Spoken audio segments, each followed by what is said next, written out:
नमस्कार, हिमाचल अभी का रेडियो बुलेटिन सुन रहे हैं आप। मैं हूं आपके साथ काजोल चौहान। पहले नजर मुख्य सुर्खियों पर। मलाना में जयराम ठाकुर बोले, हिमाचल में भांग की खेती को अनुमति देने के लिए विशेषज्ञ की कमेटी गठित। 1 घंटा पैदल चल मलाना पहुंचे सीएम जयराम, अग्निकांड प्रभावितों के जख्म पर लगाया मलहम। हिमाचल हाईकोर्ट ने जेबीटी बनाम बीएड केस में फैसला रखा सुरक्षित।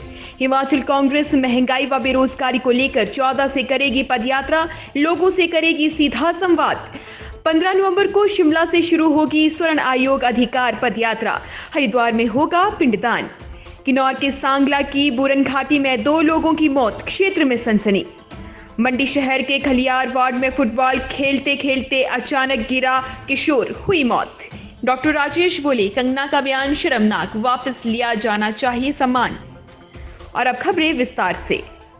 सीएम जयराम ठाकुर ने कहा कि प्रदेश में नियंत्रित तरीके से भांग की खेती करने पर सरकार गंभीरता से विचार कर रही है। इसके लिए सरकार ने विशेषज्ञ की एक कमेटी गठित की है। ये कमेटी उत्तराखंड मॉडल व विदेशों में होने वाली भांग की खेती व नियमों का अध्ययन करेगी। कमेटी की रिपोर्ट के बाद सरकार निर्णय लेगी। मीडिया से बातचीत करते हुए जयराम ठाकुर ने कहा कि प्रदेश के कई क्षेत्रों से भांग की खेती को कानूनी वैधता देने की मांग लोग काफी समय से उठा रहे हैं। भांग का तेल पहले खाने में उपयोग होता था। बीज से कड़ी व कई अन्य उत्पाद तैयार होते हैं। रेशे से पुहले के अलावा लोग कई पारंपरिक उत्पाद बनाते हैं। प्रतिबंध की वजह से अब इन सब चीजों पर विराम लग गया है।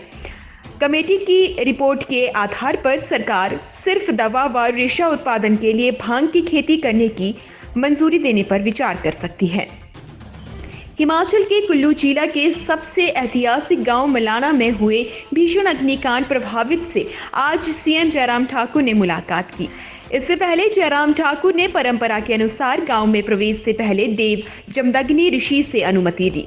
देवता के गूर के माध्यम से अनुमति मिलने के बाद जयराम ठाकुर ने गांव में प्रवेश किया। गांव तक पहुंचने के लिए जयराम ठाकुर ने 1 घंटा पैदल रास्ता तय किया।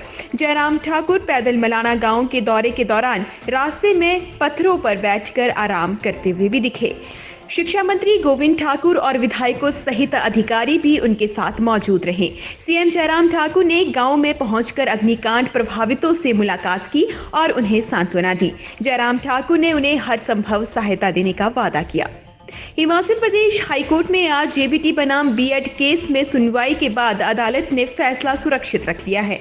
पूर्व में इसी साल फरवरी माह में हिमाचल हाईकोर्ट ने जेबीटी बैच वाइज भर्ती प्रक्रिया पर रोक लगा दी थी। तब हाईकोर्ट के न्यायाधीश न्यायमूर्ति विवेक सिंह ठाकुर ने पुष्पा देवी व अन्य द्वारा दायर याचिका की प्रारंभिक सुनवाई के पश्चात उक्त रोक लगाई थी। बता दें कि 1 फरवरी 2021 को जारी प्रेस नोट के तहत 12 व 13 फरवरी को बैच वाइज आधार पर जेबीटी के पदों को भरने के लिए साक्षात्कार लिए गए थे, परंतु इसके परिणाम घोषित होने से पहले ही इस भर्ती प्रक्रिया पर रोक लगा ली गई थी। प्रार्थी का कहना है कि वे बीएड पास है और 28 जून 2018 की एनसीटीई की अधिसूचना के तहत जेबीटी के इन पदों के लिए पात्रता रखते हैं। याचिका कार्यकर्ताओं ने कहा है कि उन्हें भी जेबीटी बैच वाइज भर्ती के लिए साक्षात्कार हेतु बुलाया जाए व इन पदों के लिए कंसीडर किया जाए। अब हाई कोर्ट ने फैसला सुरक्षित कर लिया है। कांग्रेस अध्यक्ष कुलदीप राठौर ने कहा कि अखिल भारतीय कांग्रेस कमेटी के आह्वान पर हिमाचल प्रदेश देश की ज्वलंत समस्याओं, महंगाई व बेरोजगारी को लेकर प्रदेश भर में जन जागरण अभियान चलाएगी, जिसके तहत सभी जिलों में पदयात्रा कर लोगों से सीधे संवाद कर उन्हें जागृत किया जाएगा। उन्होंने कहा कि इससे अपने अपने जिलों के सभी कांग्रेस विधायक, पूर्व विधायक, पार्टी पदाधिकारी, ब्लॉक अध्यक्ष व कार्यकर्ता सम्मिलित होंगे। कुलदीप राठौर ने कहा कि पहले चरण में प्रदेश के 5 विधानसभा क्षेत्र में 14 नवंबर से 18 नवंबर तक जन जागरण अभियान चलाया जाएगा, जिसका नेतृत्व वे खुद करेंगे। इस दौरान प्रभात फेरियां सहित नुक्कड़ सभाओं का आयोजन किया जाएगा। शेष समाचार ब्रेक के बाद। आपके स्वास्थ्य का प्रहरी, श्री बालाजी हॉस्पिटल, कांगड़ा, हिमाचल। प्रदेश में स्वर्ण आयोग की मांग को लेकर देवभूमि क्षत्रिय संगठन और देवभूमि स्वर्ण मोर्चा 15 नवंबर को शिमला से हरिद्वार तक स्वर्ण आयोग अधिकार पथ यात्रा निकालेगा।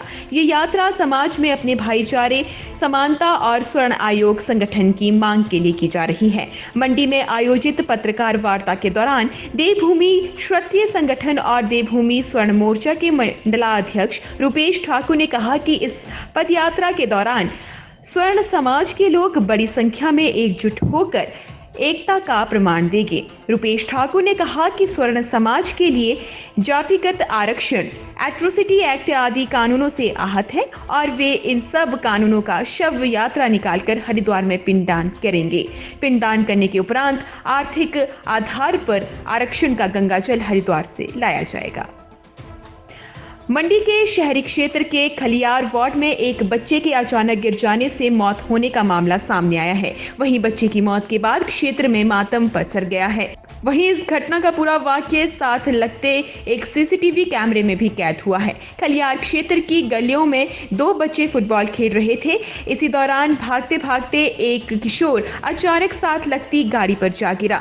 इसी बीच दूसरी जगह से गुजरती हुई महिला ने उस बच्चे को देखा और वे हैरान रह गई और बच्चे को काफी देर तक बेहोशी की हालत में सहलाती रही।